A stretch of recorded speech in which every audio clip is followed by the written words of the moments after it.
Robert McKown here. I'm going to be doing hopefully the first in a series of short tutorials, kind of outlining some basic techniques, some of the things I do to not only pull together ideas and foundational stuff for my artwork and tattoos, but some stuff that actually helps me to practice those things. This is going to be the Queen Mary, done mostly in dry brush oils, and this is sort of going to be my supply list here. I've got my reference right here, which I printed up from a nice printer downtown. Usually you don't want to use your house printers, they're not very good. I've got my surface here, which is an already gessoed oval canvas. It's got a little bit of tooth to it. I don't think for this technique you want to use much smooth board. You want to have a little bit of tooth here, a little bit of roughness. Okay, I'm going to be using either Venetian red or terracotta, whatever brand I want to use. I think this is Old Holland, and this is probably Winsor Newton. I've got some Primalba white, which is a titanium based white. Several different brushes here. I use mostly small filberts for this process, but even some really rough rundown brushes are great. These are rosemary brushes, which I think are amazing, handmade in England. I've got some turpentine here. You could easily substitute that for, say, Gamsol. Paper towel. I've got some pre-mixed paint here and a palette knife. I'm just going to be using that to prime this, and then I'm not going to use that at all. I'm going to go ahead and show you that step here in just a second. But hopefully you find this informative and you can see my technique from start to finish, and maybe use this yourself in your own pieces. All right, thanks. Okay, so beyond the first step of getting your reference together, the second step, at least for me, is to prepare or tint my canvas. I personally believe that you should never work on white. It's really hard to gauge your colors, gauge your values, everything, because this is such a stark kind of absolute value. It's really, high end. So anyway, I want to kick this down a notch. It doesn't really matter what you do to it, as long as it's a consideration that that's going to affect everything else you do. I went ahead and mixed, got some Sennelier warm gray and cool gray, kind of mixed them together, roughly half and half, just to get sort of a medium tone. It's neither warm nor cool, it's just kind of somewhat neutral. And what I'm going to do next is get just a little piece of this, not too much, kind of a small canvas here, put it lightly on my paper towel here, and I'm going to grab some of my turpentine, and just going to go ahead and put this on here. You may not want to use turpentine, it's pretty stinky. A lot of people have problems with it. I don't, I like the smell. So anyways, I'm going to go ahead and rub this across my surface.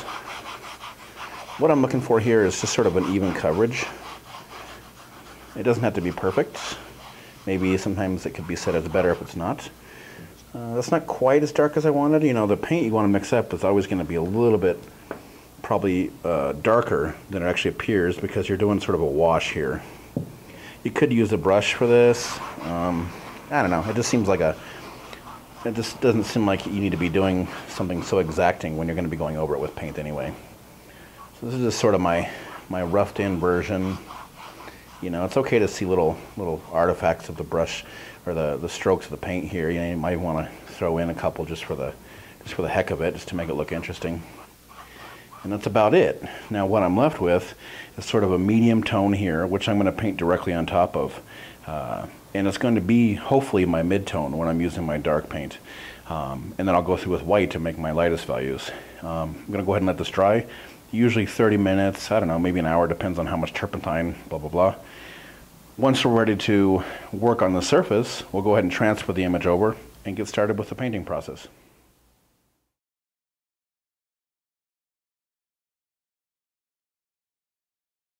What is dry brushing? Simply put, dry brushing is loading your brush with a little bit of paint, rubbing it mostly dry, so you're getting most of the clumps of paint off of there. And essentially you're going to be flicking a little bit of paint over the surface and letting it build up. So I already loaded this brush, and just with a piece of paper towel, I'm going to go ahead and kind of get some of the paint off of here, just kind of lightly flick it off there. And you can see as I'm doing this, the texture of the paper towel is actually picking up a little bit of it. And that's sort of how this whole process works. Now when I'm working on some canvas here, what I'm doing is I'm lightly flicking this brush across the surface, and I would be using obviously a different brush for different areas, different sizes, stuff like that. But essentially just lightly flicking across the surface is going to allow the tooth of the canvas, or possibly the board or whatever, to go ahead and pick up a little bit of the paint. And the deal here is that you're working rather slowly. You're kind of building up. You know, if I want to go a bit darker here, a bit more pressure, a bit more time spent, and it picks up more paint. You're not trying to push it in there. You're trying to allow this to kind of evolve here. You can get some really smooth transitions. You can go really deep. One reason I think this is good practice for tattooing is because obviously, say in a black and gray tattoo, the more you work the area, like you just build it up, the darker it gets. And the same thing here. The more you work the area, the more saturated it gets. Now, obviously, if you were to have too much paint on here, it would get too dark too fast. And that's kind of something you would obviously avoid in tattooing as well. So that's kind of how it works. I don't usually use any medium with this. I might use some medium at the end if I want to go really, really dark in certain areas, or just to get a flat area of color. But usually I just do it with straight paint and flick over the surface. You can do it with oils or acrylics. I'm obviously doing it in oils. Just going to kind of show you really quick here. A little abandoned project I did a while back that shows some of the sort of like the early stages of getting this process. We have a lot of lighter areas where I barely flicked across the surface over here. We have some darker areas where I worked into it a little bit more, and obviously used a smaller brush for some of these smaller areas. But let's just say I wanted to come into this area for some reason and darken this up. You know, just slowly working across the surface is going to slowly add a little bit more color. This is a painting I sort of walked away from. It's kind of a cool little guy. I think we all recognize him. Possibly I'll finish it one day. So anyway, let's get started.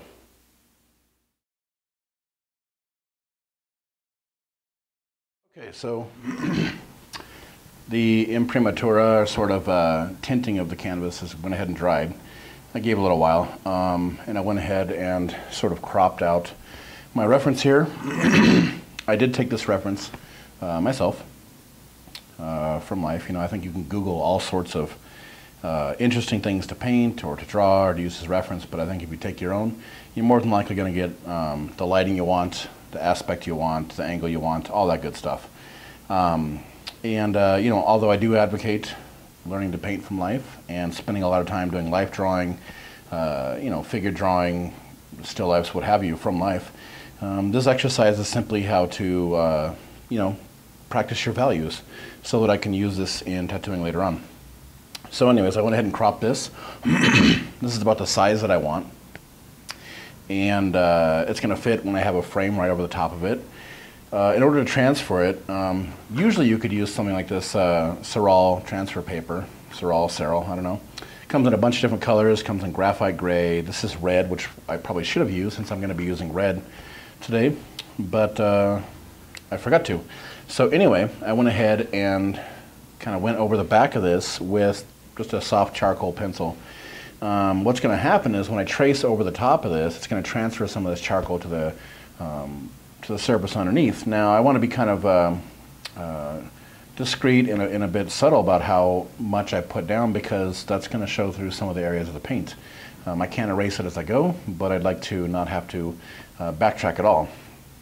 So that's done, and just going to go and find my placement here. You know, composition of a piece is really important, and a lot of people either do or don't know how to look at it. I think sometimes it's just a matter of taste, what you want to convey, you know. Space in front of an object, in front of a face, usually implies environment or breathable or movement. If this were over here, you know, it would feel like there must have to be something over here, and this was sort of shut in. Way too far over here, then we're looking for what's in front of the object. So if this is it, this is our subject right here, then we kind of want to have it with just enough room in front of the face and just enough room behind it, something like that.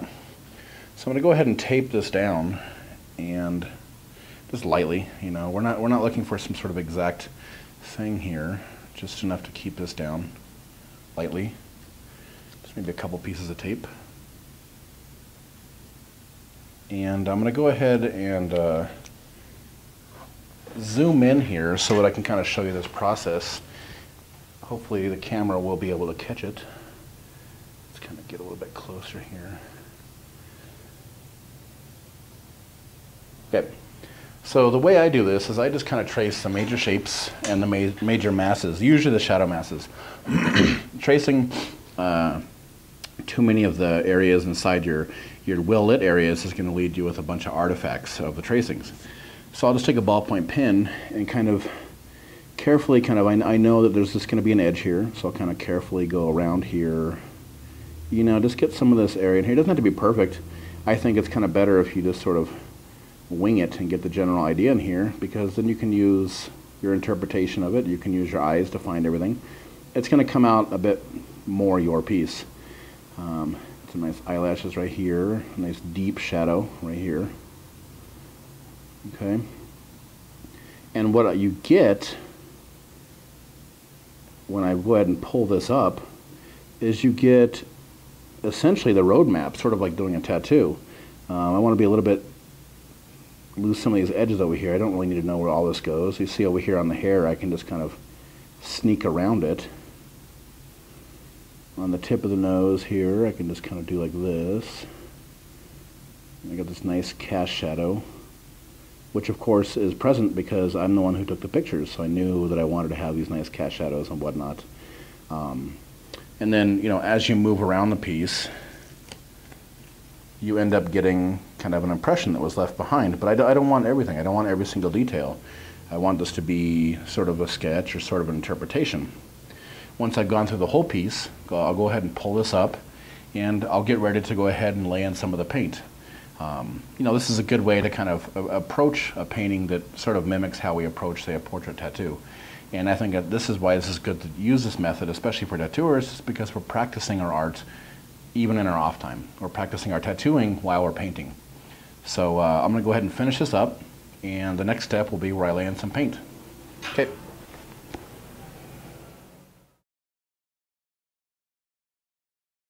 Okay, so I went ahead and transferred the image over, and I kind of wanted to show you at least the beginning stages of how you start to dry brush. Now, what we look for when we're dry brushing, what we want to keep in mind here oftentimes is when we have areas like, for instance, this area right here, which is a sharp edge, okay, like a nice sharp edge. You know, and we have one that's pretty sharp here, and we have edges right here that aren't quite as sharp. They go from this value into this one, but there's a nice transition. This is what tells us what kind of form it is. So these are cast shadows when they cast down. Cast shadows always start, like when they're coming this way, they always start as form shadows and sort of soft, and they always end hard. So we have these guys here, they come down here. This is a cast shadow under here, cast shadow right here, cast shadow right here. So you want to maintain these edges throughout the piece. Value along with edge control is nearly all you need when it comes to portraiture, you know, if you're doing like a monochromatic setup. So I went ahead and started the process. I'm just going to move this just to give you an idea of what I'm going for.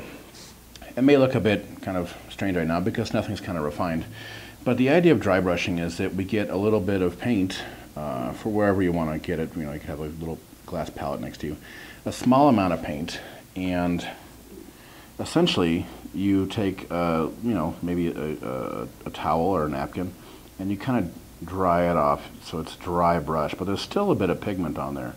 And what you want to do is you bring your reference back over, and you want, okay, so you want to go over to your reference, obviously refer to it, and you want to see, okay, what am I going to be working on here? So let's say I wanted to go right here in the corner of the eye, and I'm using a small filbert here, and I can see, I know this shadow shape, and I can refer to my reference over here that I know, like this edge right here has to be hard, and this is a pretty deep value. But what I like to do is just start to flick across this area with just a really light touch, and you can see the raised tooth of the canvas starts to pick it up.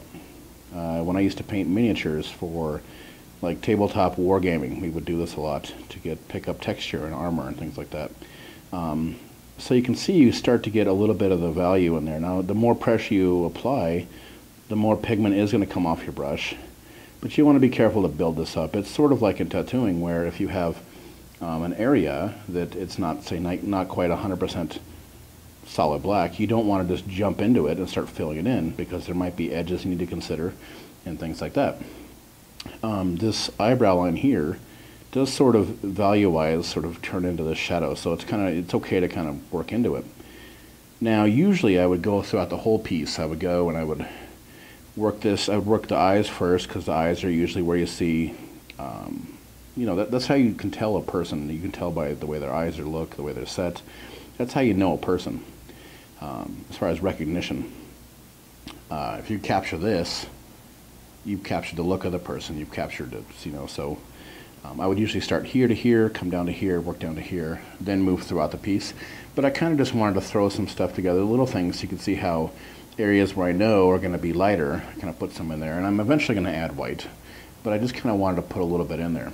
One of the reasons why we do this exercise is because you want to be able to train your eye to see, okay, over here on the reference, this mid-tone here may not need any pigment from me, because it may already be a mid-tone here. You see this local color right here may already correspond to the mid-tone there.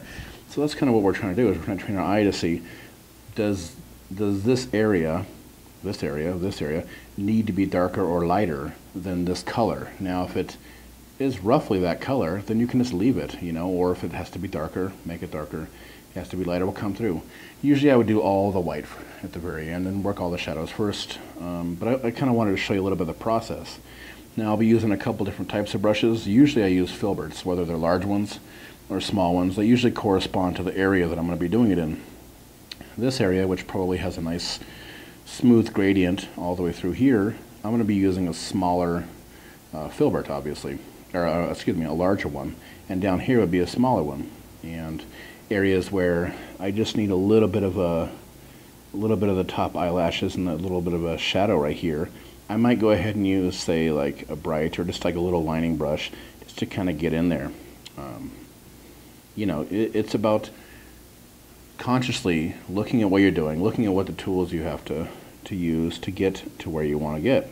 You know, obviously if you look at the reference over here, this whole area is actually one continuous tone. There's a lot of different variations, but it's all darker than, say, this gray. So I could just for interest's sake at this point, I could do this just to get a little bit of tone in there, so I can kind of see where I'm going. You know, it's going to have to be darker than what I've done here, but it's better to build it up slow. If you don't build it up slow, you're going to get little chunky artifacts, and you don't really want any of that, because you want these shadows to either be smooth, or you want them to end abruptly. You want them to fade off into nothing, and that's how you're going to turn the form. That's how your brain is going to say, oh, I see what this is, I know what it is, I know what it's doing. You know, areas down here, this is going to be really dark because it's a cast shadow, and it's going to have a really hard line here because the light's coming in this way, it's casting a shadow. So, you know, I'm going to want to make sure this too is a lot darker, but if I just wanted to kind of see where I'm going, I could lightly do this.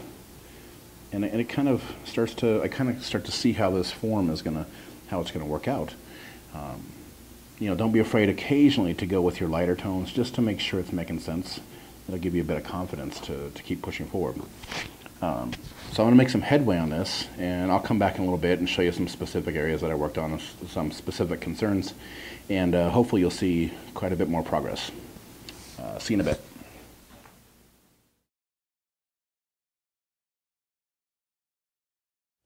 Okay, so I'm a little bit into the piece, and I just kind of wanted to show a little bit of the progress I've made. Obviously, I went a bit, started to move around the piece, came back into the eye. It went, you know, clearly a bit darker in this area, and sort of brought it around. I might have to go a bit darker here, obviously a bit darker in here, a bit darker over here. And this area is shaping up. One thing I noticed as I was working is that this tone that I laid down, this sort of neutral gray, was not quite as dark as I had thought, and I had sort of mentioned that it probably wouldn't be. But sometimes you got to be really careful, because, not careful, but just really cognizant of the fact that this paint, at least the initial layer, will sink into the canvas a bit, so you'll lose a bit of it. So I'm having to kind of do a bit more work, a bit more of going from dark to midtones than I had originally intended to. It's not a big deal. It's just something you have to be aware of as you're working. You may have to do more work than you thought you were going to have to. So anyway, it's kind of moving around the piece. Added a bit more white just to see kind of where I was at. Gonna move through here over to here. Maybe do a little bit of the hair as well.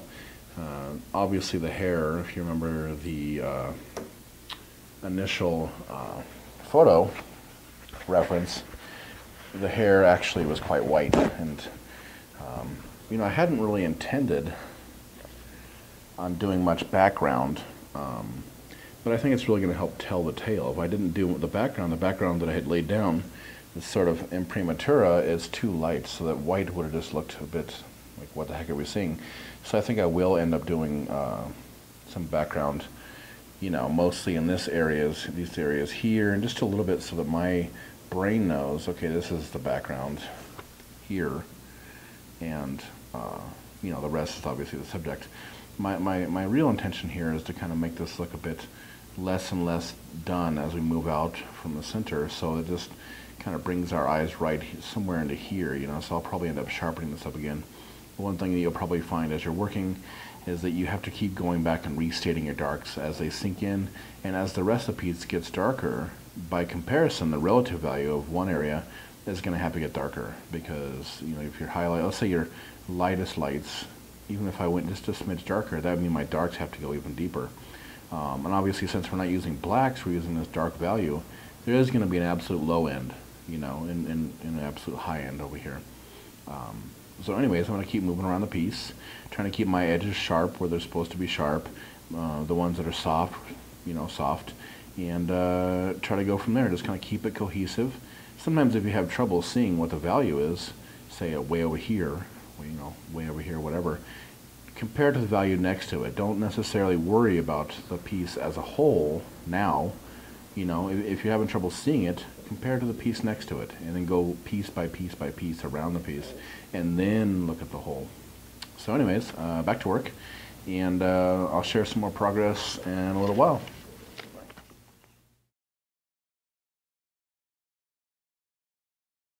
Okay, so I've made a bit of progress in the meantime on this piece. Started adding quite a bit more white around here. One thing you'll notice is that because we're dry brushing, we are leaving sort of remnants around the piece, that if you are using pure white, you might end up picking up a bit of the red, and you end up getting a pink. For this very reason, I usually don't use so much white in a piece. What I'll usually endeavor to do is to have maybe this, where I know the light's going to be, I'll have wiped down the canvas a bit more during the phase where I put the imprimatura down, and I can use the actual white of the canvas in some of these areas to help me with that, and just highlight where I need to. Obviously there's some areas, like say here, where the white I laid down went almost pure pink, you know, and it's going to have to be redone. That's okay, you know, it's not the end of the world. So anyways, I started moving around the piece. I noticed that some of these areas need to be darker, and you're going to find that. You're going to find that as you move into the next area, the previous area may not be as dark as you thought it was, and you're going to have to adjust. As I started around the background here, I decided, you know, I'm just going to kind of leave this almost, no, I'm not going to say much here. I'm just going to kind of cruise around the piece and make this area through here my focal point, and everything else to be a bit more dreamy. Now, that's not a hard and fast rule, but it's a way that I can decide, well, I can set the mood. I can set the mood, have it be a bit more dreamy, and have this be the focal point. You know, I would say your goal as an artist is never to reproduce everything exactly. If you're going to be that kind of an artist, you might as well just take a photograph. And that's just my personal opinion. So your real allegiance at that point during a piece is to make something look nice, and to be appealing, and to have an aesthetic value, and oftentimes one that's just your aesthetic value. But it's the object here is to make something look pretty. So my idea is that I'm going to leave this whole area here just kind of almost nothing, and then leave this whole area here looking a lot more finished and done. I'm going to have a bit more white over here, here, here, and what that's going to do is when people look at it's either going to lead the eye down this way, or it's going to lead the eye in, and like that. And it gives your eye something to do. It's not just said, it's not just all done. If this were all completely like a photograph, it would look pretty, but it would just be done. There'd be nothing for the eyes to do, nothing to engage the viewer, no small areas that were sort of, you know, mysterious. So anyway, that being said, I'm going to finish up these areas here a bit more. Come down through here a bit more, finish up this rose, finish up a little bit on the hand over here. and then make sure everything is the right value throughout. As far as the darks, I want it to be dark. Certain edges need to be sharper, maybe a bit softer, and after all that's said and done, the piece should be finished. So the next time I post an update, I'll go ahead and show you the finished piece. So I wanted to kind of share a dilemma I'm having. In the original reference, the queen is holding a red rose, and some of you may know that red, whether it's paint or apples or cars, are almost always mid-tone or lower. And in the reference we can see that it's a really dark looking flower. And you know, I said earlier that one of our main allegiances in art and tattoos and painting and what else is to make something that's appealing and make something that actually looks right rather than exactly what we see. And so, you know, as you can see right here, this whole thing is really low end, really low end. And we have so much high end going on. I'm starting to wonder, just for the sake of continuity and leading the eye, whether or not I'd be better off having just a bit of white, you know, right through here maybe. And it's contrived, but oftentimes these are the decisions you have to make. You have to make it be as nice looking as you can. So I'm kind of wrestling with that right now. I've kind of done some of the dark work and a little bit of the hand, and I'm really trying to keep this not very much in focus regardless. But I'm starting to wonder, you know, we have this kind of bleeding down, and there's some over here, I'll probably put a little bit down here, but should there be just a bit here, you know, kind of, you know, we have this like little halo on our face, a little glow, should there be a bit here? So I'm going to go ahead and try to solve that, but these are the things, you know, when you're working, you're not just trying to copy everything. You can, for certain, but I think aesthetically you have to decide sometimes what's going to be more important, you know, copying it exactly or just getting down what needs to be said, and sometimes adding a little bit that's not being said already. So I'll get to that and report back.